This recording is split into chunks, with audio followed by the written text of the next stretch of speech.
Shout out po mga idol. Sa sobrang init, wala na bang ibang naisip kundi ganito na lang magpapawis. Ayan, nasumpan sa init, wala nang ibang naisip. Yan si Tupi Vlogs.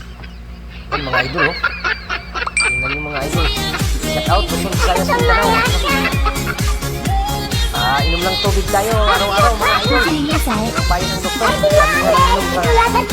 ngayon na sobrang init. Lalo na yung mga matataas ang dugo. Yan na yung ginagawa mo, Soy.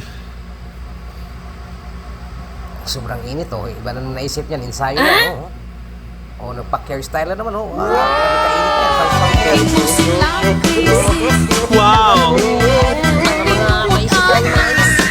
Ito na lang talaga, exercise. Galaw-galaw kasi sa CR yan. Tagal lumabas yun sa CR. Yan ang ginawa. Wow! Magano muna, exercise yun. Bulabog sa aso. Naghalit sa aso. Thank you mga idol, shout out. Thank you.